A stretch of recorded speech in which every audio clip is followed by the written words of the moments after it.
নাই। মৌলানা ইউসুফ সাহেব সারা পৃথিবীর আমির ছিলেন, উনি যদি শুধু শুধু তবলিগ করতেন তাহলে হায়াতুস সাহাবা লিখলেন কখন?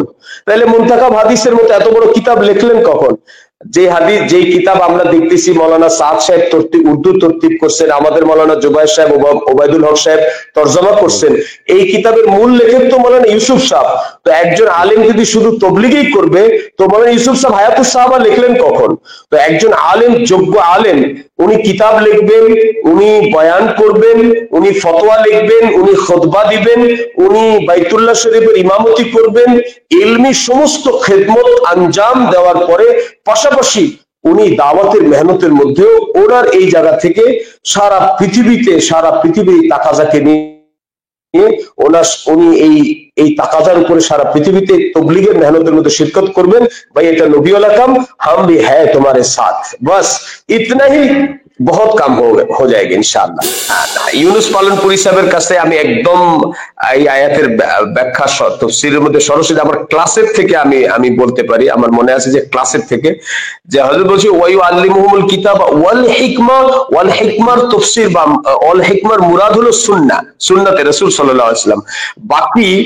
বাকি এটা বোঝার জন্য হযরত বলছেন কি যে ওয়ায়ু আল্লিমুহুমুল কিতাব ওয়াল হিকমা, কিতাবের ইলমের সাথে সাথে সোহবতের ইলম লাগবে। সুন্নাত কোনটা? মুহাম্মদ রাসূলুল্লাহ সাল্লাল্লাহু আলাইহি ওয়াসাল্লামের সোহবতের থেকে যেগুলো সাহাবায়ে কেরাম যে হুজুর সাল্লাল্লাহু আলাইহি ওয়াসাল্লামের কথা কাজ, হুজুর সাহেব আচার আচরণ যেগুলো শিখছেন সেটা সুন্নাত। আর এটা শেখার জন্য তো সোহবত লাগে। এখানে বর্ণনা করছেন যে যতক্ষণ তারা এক ছিল সেটাকে আল্লাহ হেদায়েত বলছে, যে ততক্ষণ তারা হেদায়েতের উপরে ছিল। আর যখন তারা বিচ্ছিন্ন হয়ে গেছে, তাদের মধ্যে মতভেদ তৈরি হয়েছে, তো ওই সময়টাকে আল্লাহ তাআলা নবী পাঠানোর জন্য উপযুক্ত মনে করেছেন, ওইটাকে তাদের গোমরাহি বলা হয়েছে। তো কোনোভাবেই দূরত্ব পছন্দনীয় নয়, দূরত্ব কাম্য নয়, দূরত্ব থাকা যাবে না। মানে দূরত্ব হোক, এটা থাকুক, এটা পছন্দ করো তো দূরের কথা, দূরত্ব থাকা যাবে না, কোনোভাবেই না। দূরত্ব রাখা যাবে না, থাকা যাবে না, থাকতে দেওয়া যাবে না। জি হ্যাঁ, থাকা যাবে না, থাকতে দেওয়া যাবে না। দূরত্ব, আপনি বলছিলেন ডাক্তার তার জায়গা থেকে তাবলিগে যাবে, উকিল তার জায়গা থেকে তাবলিগে যাবে, এবং খানকার পীর সাহেবরাও তার জায়গা থেকে তাবলিগে যাবেন। তাহলে আপনার কথাটাকে আমরা এভাবে ধরতে পারি যে সমাজের হার লাইনের মানুষেরা, হার কিসেমের মানুষেরা, হার তবকার মানুষেরা সে তার জায়গা থেকেই তাবলিগ করতে পারবে, তার কাজের কোনো ক্ষতি হবে না যদি কাজটা হারাম না হয়। তাহলে সব জায়গা থেকেই সে তাবলিগের কাজ আঞ্জাম দিতে পারে এবং সে সব জায়গা থেকেই মানে তাবলিগের কাজটাকে সে আমভাবে সব জায়গায় ছড়াই দিতে পারে। এই ক্ষেত্রে আপনি যেটা বললেন, এই ক্ষেত্রে আমাদের সাথীদের করণীয় কি হতে পারে? যেমন দাওয়াতের ক্ষেত্রে, যেমন ধরেন সাথী যদি এই দাওয়াতটা তার ভিতরে থাকে, যে আমি একজন ডাক্তারকে দাওয়াত দিব, আমি জানি সেই ডাক্তার যদি আল্লাহর পক্ষ থেকে হেদায়েত পায় এবং সে যদি ইচ্ছা করে তাহলে তার হাজারো মাস গালার পরে, হাজারো ব্যস্ততার পরে সে বের হইতে পারবে, এরকম একটা মানে তাকাজা দিলে নিয়ে সে দাওয়াত দিবে। এই ক্ষেত্রে আপনি একটু বিস্তারিতভাবে আমাদেরকে বলবেন আমাদের সাথীদের দাওয়াত করার ক্ষেত্রে নিজেদের খেয়ালটা কেমন হতে পারে এবং যাদের কাছে দাওয়াত দিতে যাইতেছে তাদেরকে কিভাবে সহজে বুঝাইতে পারে যে আপনি আপনার জায়গা থেকেই তাবলিগের কাজ করতে পারেন। জি মহতারাম। ওলামায়ে কেরাম নিজের অবস্থা ছেড়ে দেওয়া তো দূর কি বাত, ওনারা ওনাদের অবস্থা তো অবশ্যই থাকবে। শুধু ওনাদের অবস্থা থেকে ওনারা তো ম্যাজিস্ট্রেটের মতো কাজ করতে পারবে, অল্প সময় কাজ করবে, তাতেই আমাদের মতো লাখ লাখ মানুষের কাজের চেয়ে বেশি কাজ হবে। ওলামায়ে কেরাম যেটা করছেন ওটা তো ওলামায়ে কেরামের খেদমত তো ইসলামের অস্তিত্বের জন্য জরুরি।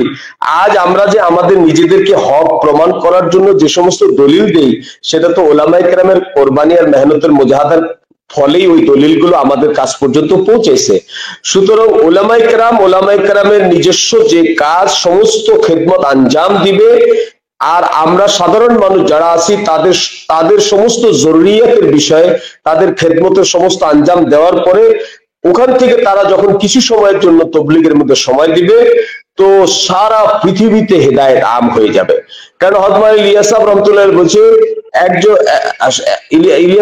বলছে একজন আলেম, আমি তাকে একটা আলম মনে করি, একটা দুনিয়া মনে করি। ওনার এই কথার সপক্ষে কিন্তু একটা দুর্বল রেওয়ায়েতও আছে যে একজন আলেমের মৌত আলমের মৌত, মৌতুল আলমে, হ্যাঁ মৌতুল আলম। তো এই জন্য এই বিষয়টা আমাদের উপলব্ধি করতে হবে। সেই হিসেবে যে হযরত উলামায়ে কেরাম নিজের জায়গা থেকেই তার সমস্ত মাশগালাত, ইলমি যত মাশগালাত আছে, যত ব্যস্ততা আছে, একজন আলেম উনি শুধু তবলিগে সময় লাগানোর পরে শুধু তবলিগ করবে। মাওলানা ইউসুফ সাহেব তো এরকম করেন নাই। মাওলানা ইউসুফ সাহেব সারা পৃথিবীর আমির ছিলেন। উনি যদি শুধু শুধু তবলিগ করতেন তাহলে হায়াতুস সাহাবা লিখলেন কখন? তাহলে মুনতাকাব হাদিসের মতো এত বড় কিতাব লিখলেন কখন? যে হাদিস, যেই কিতাব আমরা দেখতেছি মৌলানা সাদ সাহেব উর্দু তরতিব করছেন, আমাদের মৌলানা জুবাইর সাহেব, ওবায়দুল হক সাহেব তরজমা করছেন, এই কিতাবের মূল লেখক তো মৌলানা ইউসুফ সাহেব। তো একজন আলেম যদি শুধু তবলিগই করবে তো মৌলানা ইউসুফ সাহেব হায়াতুস সাহাবা লিখলেন কখন? তো একজন আলেম, যোগ্য আলেম, উনি কিতাব লিখবেন, উনি বয়ান করবেন, উনি ফতোয়া লিখবেন, উনি খুতবা দিবেন, উনি বাইতুল্লাহ শরীফের ইমামতি করবেন, ইলমি সমস্ত খেদমত আঞ্জাম দেওয়ার পরে পাশাপাশি উনি দাওয়াতের মেহনতের মধ্যেও ওনার এই জায়গা থেকে সারা পৃথিবীর তাকাজাকে নিয়ে উনি এই তাকাজার উপরে সারা পৃথিবীতে তবলিগের মেহনতের মধ্যে শিরকত করবেন। ভাই এটা নবী ওয়ালা কাম, হাম ভি হ্যায় তোমারে সাথ, বাস ইতনা হি বহুত কাম হো যায়গে ইনশাআল্লাহ। এটাই আমরা চাই যে হযরত উলামায়ে কেরাম তবলিগে, আমি একটু আগে বলতেছিলাম যে আমি ইব্রাহিম দেওলা সাহেবের সাথে ওনার অনেক কল নকল করি। আমার মনে আছে যে সর্বপ্রথম আমি যখন দিল্লিতে যাই তো বেঙ্গালুরের এক ভাই আমাকে পরিচয় করার জন্য মাওলানা ইব্রাহিম দেওলার সাথে নিয়ে গেছিলেন। তখন আরো অনেক বছর আগে, কমপক্ষে 8-10 বছর 12 বছর আগে, তো তখন আমি আরো তো হ্যাংলা পাতলা ছিলাম। তো উনি পরিচয় করে দিয়েছেন যে হযরত মাওলানা মুফতি শফিউল্লাহ সাহেব বাংলাদেশের একটা মাদ্রাসার প্রিন্সিপাল। তো হযরত আমারে অনেকগুলো নসিহত করেছেন, তার মধ্যে একটা নসিহত করেছিলেন যে মৌলানা আলেম বনকর তবলীগ করনা, তবলীগ করতে করতে আওয়াম नहीं बन जाना। তবলিগ করতে করতে তুমি আওয়াম হয়ে যাও না, তুমি আলেম থেকেই তবলিগ করিও। অর্থাৎ একজন আলেম তবলিগে গিয়ে শুধু সে তবলিগের তাকাজাই সারাদিন থাকবে, তাহলে ইলমি খেদমত গুলো কারা করবে? বড় বড় মাদ্রাসাগুলো কারা চালাবে? আমরা তো এটা চাই না যে সমস্ত মাদ্রাসাওয়ালারা সব মাদ্রাসা ছেড়ে দিয়ে তারপরে তবলিগে চলে আসুক, আমরা তো এটা চাই না। মাদ্রাসাওয়ালারা অবশ্যই মাদ্রাসা চালাবে, ইলমি সমস্ত খেদমত আঞ্জাম দিবে। ওনাদের যে এর মাঝখানে ফুরসতের কিছু সময় ওনারা তবলিগের মেহনতের মধ্যে দিবে, যাতে সাধারণ মানুষ তাদের এলেম থেকে ফায়দা নিতে পারে, এই সুযোগটা তারা যেন পায়। জি, আপনাকে ইন্টারাপ্ট করাই, আপনার কাছ থেকে একটু অনুমতি চাই। মানে আপনার এই কথাগুলো আমি শুনতেছিলাম আর কোরআনের আয়াতগুলো আমার পার্ট বাই পার্ট মনে আসতেছে। আপনি যদি একটু অনুমতি দেন তাহলে আমি একটু বলতে চাই। ওয়াতাসিমু বিহাবিলিল্লাহি জামিআ ওয়ালা তাফাররাকু। আপনি আলেম মানুষ, আপনার সামনে বলাও একরকম বেয়াদবি। তো এইটার আমলটা আমরা এই যুক্তভাবে আমল করার ধারা পাইতেছি। আবার ওয়াইজ ক্বালা রাব্বুকা লিল মালাইকাতি ইন্নী জাইলুন ফিল আরদি খলিফা, এটা প্রত্যেকটা মানুষ তো আর আলেম খলিফা হতে পারবে না। আলেমও খলিফা এবং আওয়ামও খলিফা, তো সমন্বয় করে চলতে চাইলেই তো আলহামদুলিল্লাহ। এরপরে উদউ ইলা সাবিলি রাব্বিকা বিল হিকমা ওয়াল মাওয়াইজাতিল হাসানা, এই আয়াতের কথা বলতে গেলে সাধারণ পাবলিক তো হেকমা বুঝবে না, মাওয়াইজা হাসানা আমার কাছে নাও থাকতে পারে সাধারণ পাবলিকের কাছে। তো আলেমদের সমন্বয় মানে একাধিক আয়াতের সমন্বয় আমরা পেয়ে যাই। আপনার এই কথাগুলোর উপরে যদি আমরা আমল করতে যাই যে আওয়াম আলেম একসাথে মিলে তাবলীগের কাজ করবে, আওয়াম ডাক্তারের মতো, আওয়াম ইঞ্জিনিয়ারের মতো, আর আলেম সহযোগীর মতো হয়ে কাজ করবে। সুম্মা আলহামদুলিল্লাহ, মাশাআল্লাহ, চমৎকার বলেছেন। জি মহতারাম, আপনার কথা শেষ করবেন, মানে আপনি এই বিষয়টা শেষ করবেন। জি বলেন। আমি কাসেম নানুতুবি রহমতুল্লাহের জীবনী পড়তেছিলাম, তো সেখানে দেখলাম যে কাসেম নানুতুবি রহমতুল্লাহ যে বেরেলভি যারা একটু বেদাতি টাইপের বা ওই যে কবরে টবরে শেষ করে এই ধরনের কিছু, ওনাদের কারো একটা মাহফিলে গিয়ে শরীক হয়েছে। তো ওই জামানার যারা আমাদের জমহুর উলামায়ে কেরাম ছিলেন, ওনারা আকসার কাসেম নানুতুবি রহমতুল্লাহের ব্যাপারে কুফরের ফতোয়া দিয়েছে, এই বেদাতি হয়ে গেছে, কাসেম নানুতুবি কাফের হয়ে গেছে, এই দেখো কবর পূজারীদের কাছে চলে গেছে, নানান কথা বলছে। তো কাসেম নানুতুবি রহমতুল্লাহ অনেক দিন পর্যন্ত এই ব্যাপারে কোনো মুখ খোলেন নাই। পরবর্তীতে কেউ তাকে জিজ্ঞাসা করেছিল যে হযরত আপনি তো ওদেরকে পছন্দ করেন না, কিন্তু ওদের মাহফিলে কেন গেলেন? তো হযরত আজীব জবাব দিয়েছে যে দেখো, ওরা বেদাত করে, ওরা কবর পূজা করে, এগুলো তো সবই শরীয়তে নিষিদ্ধ, আমরাও এগুলো পছন্দ করি না, কিন্তু ওরা নিজেদেরকে মুসলমান বলে। তো আমি এই জন্য তাদের কাছে গেলাম যে যদি আমরা তাদেরকে কাফের ফতোয়া দিয়া, তাদেরকে আলাদা ফিরকা বানায়, তাদের থেকে আমরা দূরে সরে থাকি, তারাও আমাদের থেকে দূরে থাকে, আমাদের কাছে আসারই কোনো সুযোগ নাই, তাদের কাছেও আমরা যাই না, তারাও আমাদের কাছে আসে না, তাইলে আমার ভয় হয় যে কোনো কাফের তাদের শক্তিকে আমাদের বিরুদ্ধে কাজে লাগাইতে পারে, কাফের সম্প্রদায়। এই জন্য আমি তাদের কাছে যাওয়ার মাধ্যমে তাদের সাথে আমার একটা সৌহার্দ্য হয়েছে, সম্প্রীতি হয়েছে, একটা মহব্বত হয়েছে। আমি আশা করতে পারি তারা বারবার আমাদের কাছে আসা যাওয়ার কারণে একসময় তারা তাদের ভুলগুলো বুঝতে পারবে, তারা তাদের ভুল থেকে ফিরে আসবে। আমার এই যাওয়ার দ্বারা তো তাদের ফিরে আসার একটা আশা, কমপক্ষে একটা উম্মিদ বেঁচে আছে। আর যদি আমরা তাদের থেকে বিলকুলই মুখ ফিরায় নেই, এগুলো হচ্ছে হযরত উলামায়ে কেরামের অভিভাবক সুলভ চিন্তা ভাবনা। একজন অভিভাবক এরকম চিন্তাই করে। আমাদের মধ্যে কিছু উলামায়ে কেরাম তো আসলে গুসার সময় বলতেছেন, অনেককে অনেক কাফের গোমরা ফতোয়া দিয়ে দিতেছেন। কিছু উলামায়ে কেরাম যদি কমপক্ষে মায়ের ভূমিকায় পিছনের দরজা দিয়া ডেকে এনে তাদেরকে একটু বুঝাই দিত যে বাবা এরপরে থেকে আর এরকম করো না, থাকো, চলো, আলেমদের সাথেই থাকতে হবে, এদের থেকে, এদের ছেড়ে কোথায় যাইবা, এরাই তোমাদের অভিভাবক, দুনিয়াতেও তোমাদের রাস্তা দেখাবে, আর কিয়ামতের ময়দানেও আলেমদেরকে লাগবে, জান্নাতে গেলেও আলেমদেরকে লাগবে। আল্লাহ তাআলা যখন বলবে চাও দিবে, আবার চাও দিবে, আবার চাও দিবে, তো সাধারণ মানুষ বলবে আল্লাহ আর কোনো চাওয়া অন্তরে নাই, এখন কি চাইবো? তো উলামায়ে কেরামের পরামর্শে তখন এই জান্নাতীরা বলবে যে আল্লাহ আপনি আমাদের উপর সন্তুষ্ট হয়ে যান, আর কখনো আমাদের উপর অসন্তুষ্ট হবেন না। বাস এই তখনও আলেমদেরকে লাগবে। তো এই আলেম ছাড়া তাবলীগ কেমনে চলে? হইতেই পারে না। এই জন্য আওয়ামদেরকে বলবো যে উলামায়ে কেরাম আমাদের অভিভাবক, মা বাবা যেমন গোস্বা হইলে আমরা তাদের গোস্বার কারণে তাদেরকে বিরোধী দল মনে করি না, মা বাবার গোস্বাকে আমরা নিজেরা মনে করি আমার আম্মা তো আমার ভালোর জন্যই কইছে, আমার আব্বা তো আমার ভালোর জন্যই আমাকে ধমক দিছে, এরকম ভাবে আমরা উলামায়ে কেরামের প্রতি আমাদের অন্তরের সম্মান বজায় রাখবো যে ওনারা আমাদের অভিভাবক, ওনারা হক রাখেন, ওনারা আমাদের মহসিন, ওনারা আমাদেরকে শাসন করবে, ধমক দিবে, সতর্ক করবে, এটাই ওনাদের দায়িত্ব, এটা ওনারা আল্লাহর জন্য করছে। আর হযরত উলামায়ে কেরামকে বলবো ওরা তো নাদান, এতটা সমজদার এখনো হয় নাই, এখনই বেউসুলি বুঝাইলেন, আবার একটু পরেই বেউসুলি করবে, ফের একটু দরগুজার করেন, একটু মাফ করে দিয়ে ওদেরকে কাছে টেনে নেন। আরে এরা আপনাদেরই ছিল, আপনারই আছে, আপনারই থাকবে। আপনার এই শক্তিটাকে অন্য কেউ ইসলামের বিরুদ্ধে ব্যবহার না করে ফেলে, এদেরকে কাছে রাখেন, এদের কাছে ডাকেন, ভালোবাসেন, মহব্বত করেন। এরা শুধু আপনাদের হয়ে তবলিগ করবে না, আপনাদের হয়ে জান দিবে। আপনি বিশ্বাস করেন 2013 সালে এই তবলিগের সাথে 80% ছিল। তবলিগের মাদ্রাসা ছাত্র শিক্ষক ছাড়া সাধারণ মানুষ যারা আসছে তাদের মধ্যে তবলিগের সাথে 80% ছিল। প্রত্যেকটা মসজিদ মহল্লার সমস্ত তবলিগ ওয়ালারা সেদিন চলে আসছিল আপনার হযরত মাওলানা আহমদ শফি সাহেবের ডাকে আপনার শাপলা চত্বরে।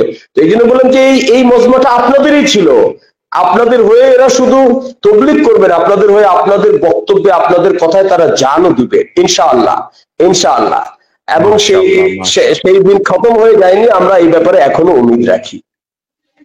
মাশাআল্লাহ, চমৎকার বলেছেন মুফতি সফিউল্লাহ মাক্কি হযরত, আল্লাহ আপনার ইলমে হালিমে হায়াতে বারাকাত দান করুন। আমি একটা প্রশ্ন, এই মুহূর্তে স্ক্রিপ্টে আরেকটা প্রশ্ন ছিল, মানে আরো দুইটা প্রশ্ন আছে, তার মধ্যে দ্বিতীয় যে প্রশ্নটা, মানে এখন যে প্রশ্নটা করতাম সেই প্রশ্নটাই অলরেডি মাটি হয়ে গেছে, মানে প্রশ্নটার উত্তরগুলো সব এটার মধ্যে কেন যেন চলে আসছে। তারপর আমি প্রশ্নটা রিপিট করি, আপনি শুনেন, দেখেন এখানে কিছু অ্যাড করা যায় কিনা। সুন্দর দাওয়াতের ময়দান তৈরি করতে কোন কোন ধরনের আলেমদের থাকা উচিত? এখন আপনি যেটা বললেন যে সব ধরনের আলেমরাই তো থাকবে, সবাই থাকবে, সেই ক্ষেত্রে আমরা একটু যোগ করব আলেমদের কোন আওসাফ বা কোন গুণাগুণ দাওয়াতের ময়দানে বেশি ভূমিকা রাখতে পারে। এইটা আসলে একজন আলেমের ব্যাপারে বা সর্বধরনের আলেমের ব্যাপারে এত বড় বিষয়ে বক্তব্য দেওয়ার ব্যাপারে তো আমি নিজেকে নালায়েক মনে করি। আমি এত বড় ব্যাপারে কথা বলাটাই আমি নিজেকে উপযুক্ত মনে করি না। বাকি একটা বিষয় হচ্ছে যে আমরা যারা এলেম হাসিল করেছি, এলেমের প্রয়োগটা, সঠিক প্রয়োগ তরিকাটা শেখাও আমাদের জরুরি। বাস এতটুকু হইলে সাধারণ মানুষ আমাদের থেকে ফায়দা নিতে পারবে। সেটা আপনি ওয়াজের মাহফিলে হন, অথবা আপনি লেখনির মধ্যে হন, অথবা আপনি তবলিগের সরাসরি চিল্লার জামাতের মধ্যে শরীক হন। যদি আপনার ইলম প্রয়োগটা যদি প্রয়োগের তরিকাটা যদি সঠিক না হয় তাহলে আপনি যেখানেই যান আপনার থেকে লোক ফায়দা নিতে পারবে না। আর যদি প্রয়োগটা আপনি সঠিকভাবে শিখেন, একটা কথা কিন্তু বিভিন্ন ভাবেই বলা যায়, একটা কথা কিন্তু বিভিন্ন ভাবেই বলা যায়। একটা কথা শুনলে একজনের মানুষ শোনার সাথে সাথে তরগিব, মানে আমি যে কথাটা বলতে চাইতেছিলাম না, কিন্তু মনে হচ্ছে যে কথাটা না বললে আমার কথা অসম্পূর্ণ থেকে যাবে, বোঝা যাবে না। সেটা হচ্ছে যে আমাদের উচিত হচ্ছে প্রত্যেকটা কথা বলার ক্ষেত্রে তরগিব সহ বলা, তরগিব, হুকুম নয়, হুকুম নয়। আমরা যেরকম হুঙ্কার দিয়ে একটা হুকুম দিয়ে দিচ্ছি, এটা নবীর তরিকার খেলাফ, স্পষ্ট বলছি আমি। আমার কাছে দলিল আছে, অনেকগুলো দলিল, আপনি চাইলে নিতে পারেন। হুঙ্কার দেওয়া, ইসলামের পথে আনার জন্য হুঙ্কার দেওয়া, আপনার আলটিমেটাম দেওয়া, আদেশ করা, হুকুম করা, এটা হুজুর সাল্লাল্লাহু আলাইহি ওয়াসাল্লামের তরিকার খেলাফ। হুজুর আকরাম সাল্লাল্লাহু আলাইহি সাল্লাম সবসময় তরগিব দিয়েছেন। আপনি দেখেন আল্লাহ এবং আল্লাহ রসুলের দুজনেরই তরিকা হচ্ছে যে কোনো একটা কাজের ক্ষেত্রে বলার আগে সেটার ফজিলত বলছেন। আপনি দেখেন সুবহানাল্লাহ বলারও একটা ফজিলত আছে। আপনি ইসলামী এমন কোন একটা, আল্লাহর এমন একটা হুকুম আমাকে দেখান যেটা, যে হুকুমের সাথে কোনো বিনিময় আল্লাহ বলেন নাই, তার মানে এটাই তরগিব, এটাই তরগিব। এবং রাসূলুল্লাহ সাল্লাল্লাহু আলাইহি ওয়াসাল্লামের আপনি পুরো জিন্দেগি দেখেন যে হুজুর সাল্লাল্লাহু আলাইহি ওয়াসাল্লাম কোনো একটা কাজে বলার আগে সেটার ব্যাপারে তরগিব দিয়েছেন।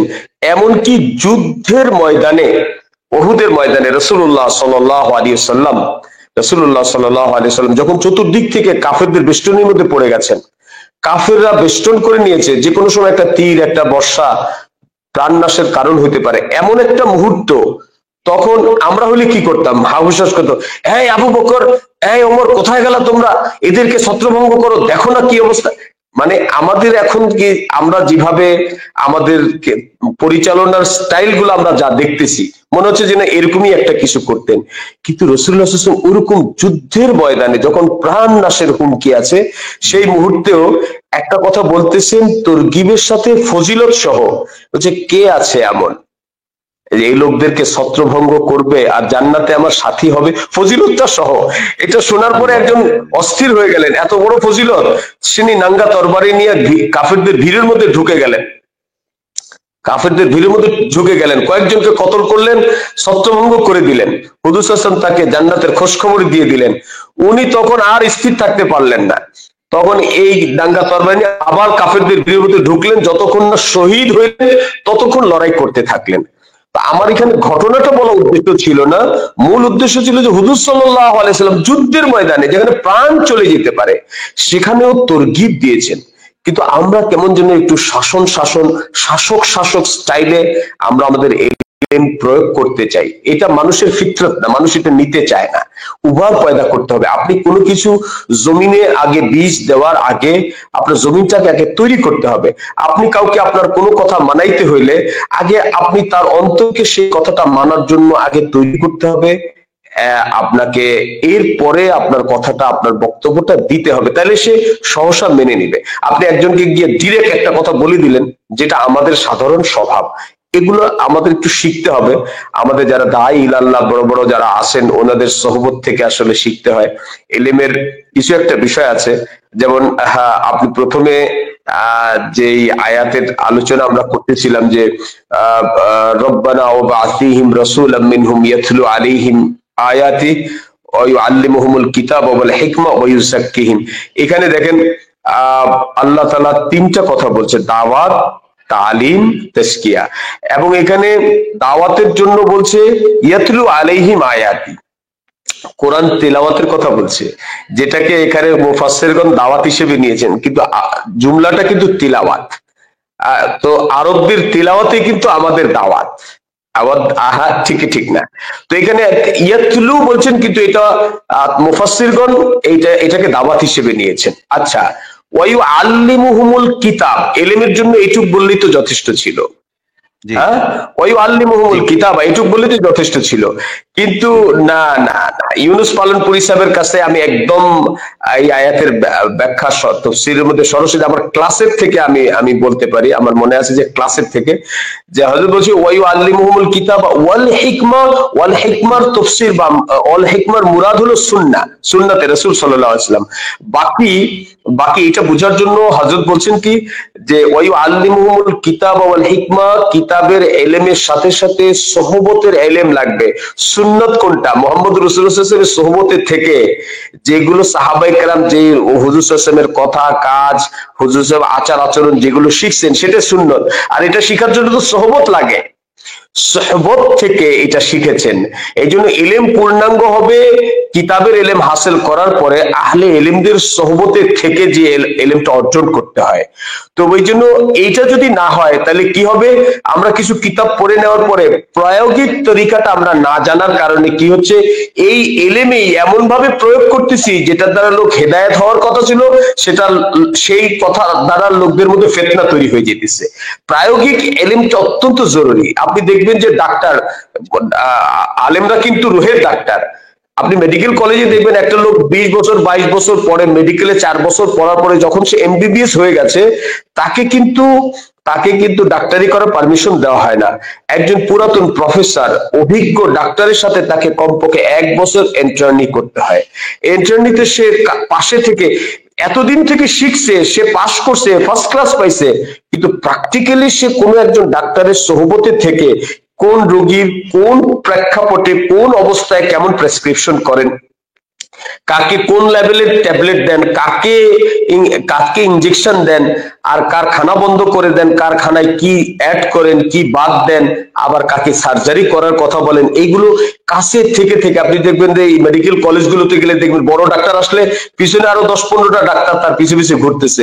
এরা হলো যে খানকায় আছে, এরা খানকায় সোহবতে আছে, বড় ডাক্তারের সোহবতে আছে। 1 বছর ইন্টার্নি করার পরে এরপরে তাদেরকে ইজাজত দেওয়া হবে, খেলাফত দেওয়া হবে যে এইবার গিয়ে তোমরা ডাক্তারি করো।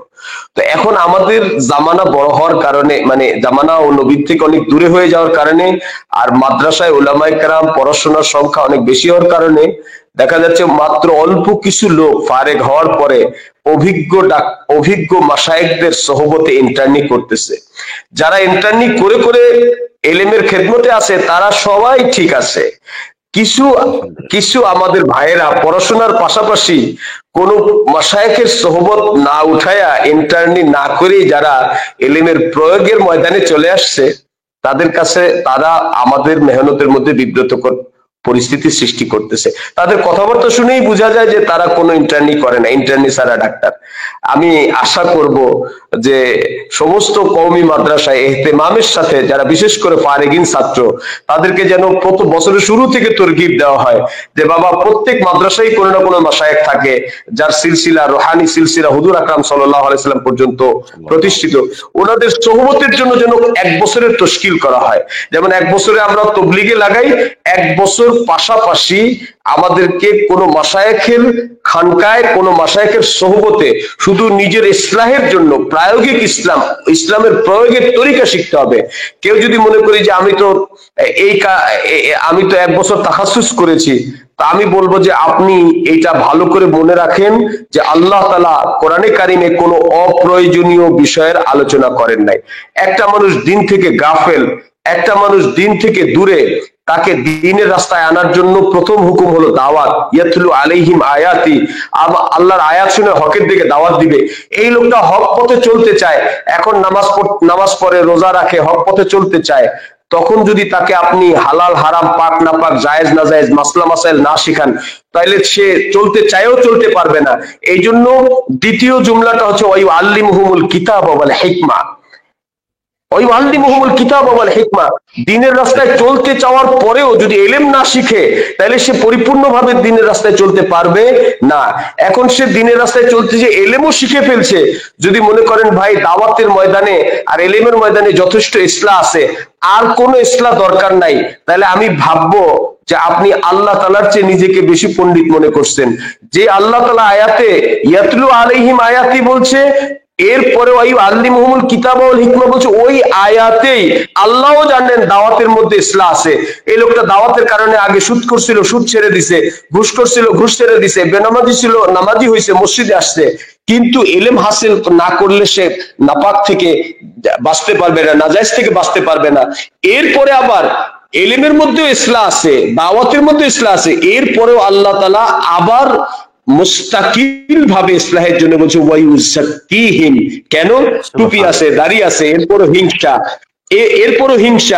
এরপরও হিংসা। মাহমুদ মাদানি, ইউসুফ মাহমুদ এগুলো কি শুরু করছে, এরে থামানো দরকার। এই মুফতি শফিউল্লাহ এগুলো কি শুরু করছে, এরে থামানো দরকার।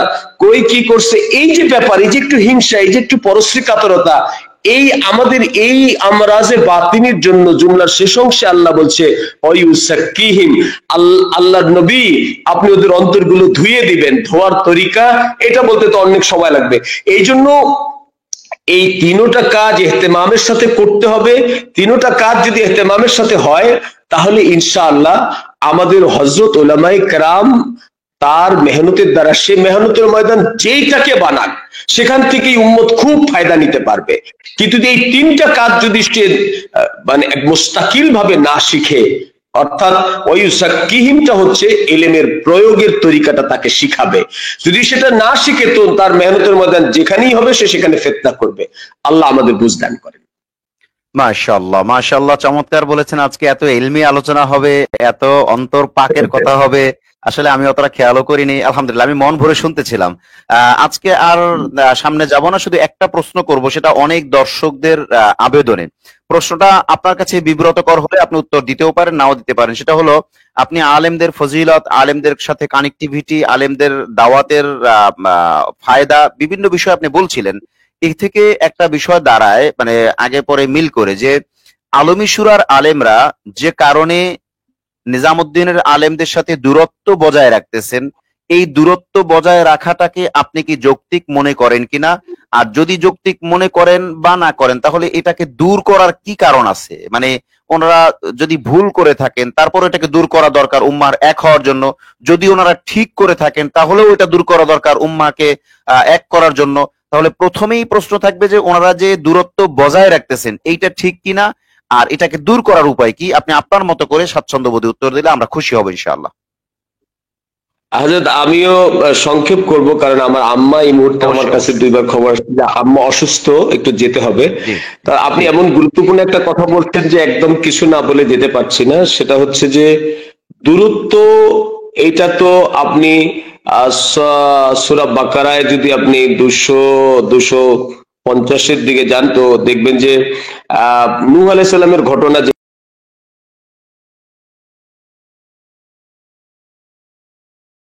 এখানে বর্ণনা করছেন যে যতক্ষণ তারা এক ছিল, সেটাকে আল্লাহ হেদায়েতের কথা, হেদায়েত বলছে যে ততক্ষণ তারা হেদায়েতের উপরে ছিল। আর যখন তারা বিচ্ছিন্ন হয়ে গেছে, তাদের মধ্যে মতভেদ তৈরি হয়েছে, তো ওই সময়টাকে আল্লাহ তাআলা নবী পাঠানোর জন্য উপযুক্ত মনে করেছেন, ওইটাকে তাদের গোমরাহি বলা হয়েছে। তো কোনোভাবেই দূরত্ব পছন্দনীয় নয়, দূরত্ব কাম্য নয়, দূরত্ব থাকা যাবে না।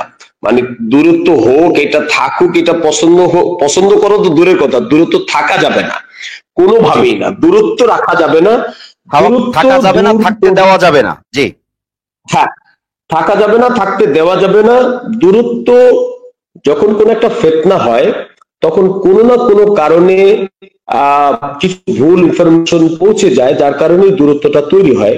এটা বলতে যদি আপনি দেখেন যে ওসমান রাদিয়াল্লাহু তাআলা আনহুর ব্যাপারে, ওসমান রাদিয়াল্লাহু তাআলা আনহুর মতো এত বড় সাহাবী, জিন্নুরাইন তাকে বলা হয়েছে, অথচ উনি মুসলমানদের হাতে শহীদ হয়ে গেলেন।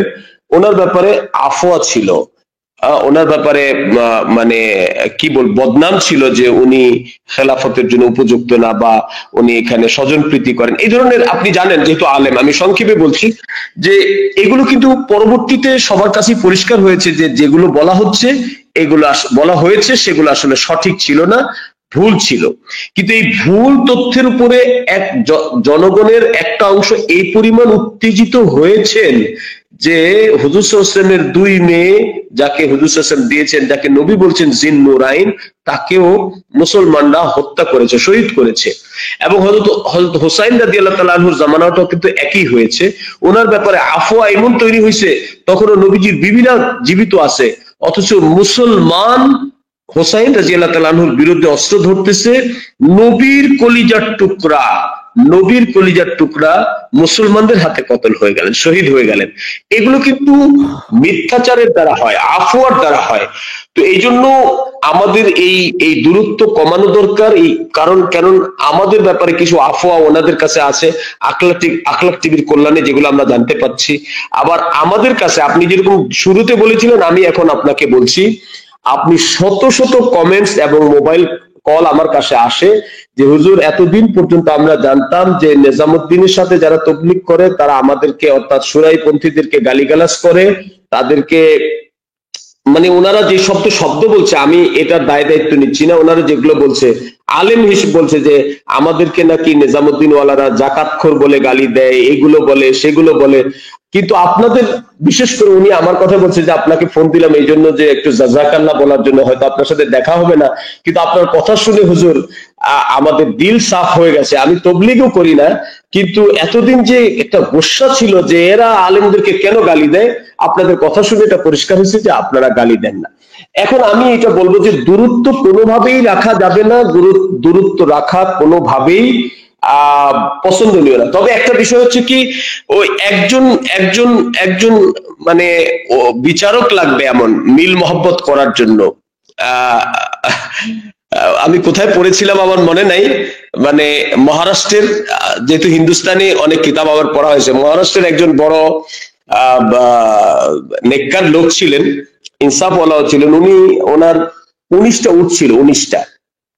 উনি যাওয়ার সময় একটা কাগজে লিখে গেছিলেন যে আমার এই 19টা উটের অর্ধেকটা আমার ছেলেকে দেওয়া হবে, 4 ভাগের 1 ভাগ আমার মেয়েকে দেওয়া হবে, আর 5 ভাগের 1 ভাগ আমার চাকরকে দেওয়া হবে, আমার গোলামকে চাকরকে দেওয়া হবে। এখন 19টা উটের অর্ধেক করতে গেলে তো একটা উট জবাই করতে হয়। আচ্ছা, একটা উট যদি আপনি জবাইও করেন, তারপরে যে তারপরে যেটা থাকবে সেটাও তো আপনি একটা যদি আপনি জবাই করে দেন, তাহলে 18টা দুইজনের মধ্যে কেমনে ভাগ করবেন? সে তার অর্ধেক মানে অনেক কাটাকাটি যাবে। কি করা যায়? কোনোভাবে তারা সমাধান করতে পারছেন না। তো তারা প্রতিবেশী কোন একজন বিজ্ঞ আলেমকে তারা এই বিষয়টা জানাইছেন। তো এই আলেম এই বিষয়টা সব শোনার পরে উনি এই সমাধান করার জন্য সাথে নিজে একটা উট হাতে করে আসছে।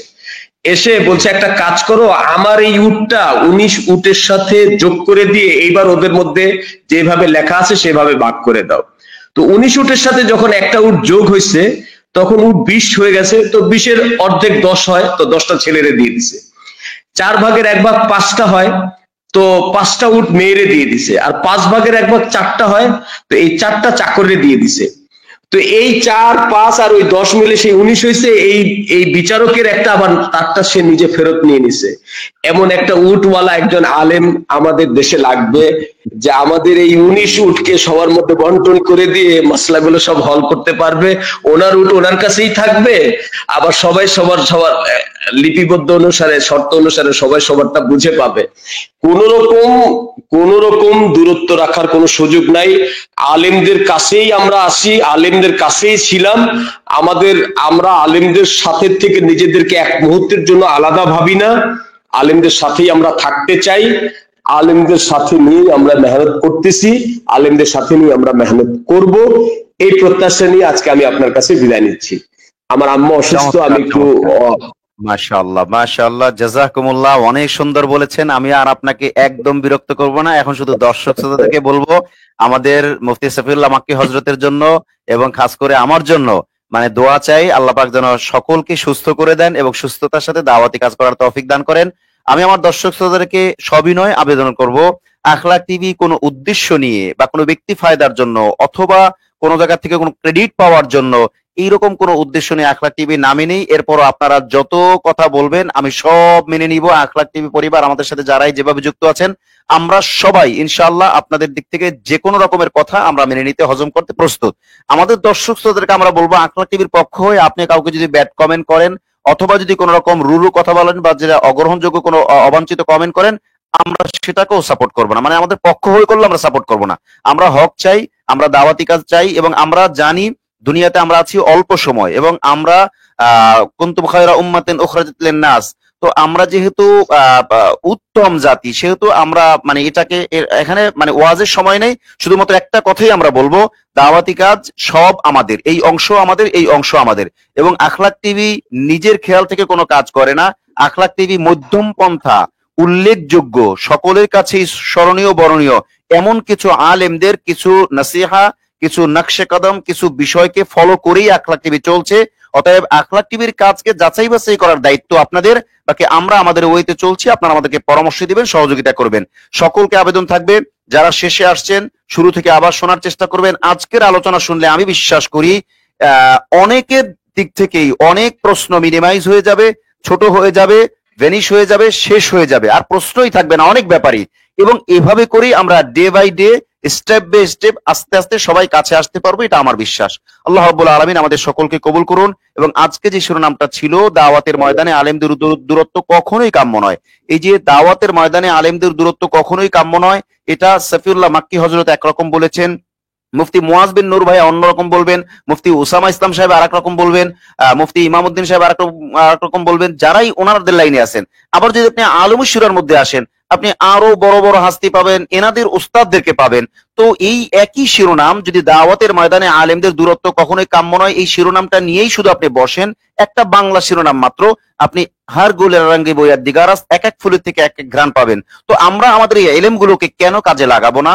আমরা একে অপরের সহযোগী কেন হব না? আমরা কেন একে অপরকে দূরে ঠেলে দেব? এটা আখলাক টিভি কখনো চায় না। এবং আখলাক টিভি তার সর্বশক্তি দিয়ে ঐক্যের জন্য যা যা করা দরকার সর্বোচ্চ চেষ্টা করবে। তবে আখলাক টিভি তার অবস্থান জানে যে আমরা নিতান্তই মাঠ পর্যায়ের। অতএব আমাদের দ্বারা অন্তত এতটুকু হবে, উভয় পক্ষের কর্মীদের মধ্যে ব্যাড কমেন্টটা কিছু হলেও কমবে, তিক্ততা কিছু হলেও কমবে, ভুল ধারণা কিছু হলেও কমবে, এমনকি 7-8 বছরের জমে থাকা ক্ষোভ কিছুটা হলেও কমবে, যার ফল আমরা অলরেডি পাইতে শুরু করেছি। আলহামদুলিল্লাহ সুম্মা আলহামদুলিল্লাহ। আমরা আর সময় নিচ্ছি না, সকলকেই আমরা আবেদন করব, সবাই শেয়ার করে দিবেন, আমাদের সাথে থাকবেন ইনশাআল্লাহ। আল্লাহ রাব্বুল আলামিন দাওয়াতের এই দুই মাসলাককে অল্প সময়ের মধ্যে এক করে দিয়ে পরিপূর্ণভাবে কাঁধে কাঁধ মিলিয়ে দাওয়াতের খেদমতকে আঞ্জাম দেওয়ার তৌফিক দান করুন। আজ তাহলে এই পর্যন্তই, দেখা হচ্ছে পরবর্তী কোনো লাইভে অথবা পরবর্তী কোনো ভিডিও বার্তায় ইনশাআল্লাহ। আসসালামু আলাইকুম ওয়া রাহমাতুল্লাহি ওয়া বারাকাতুহু।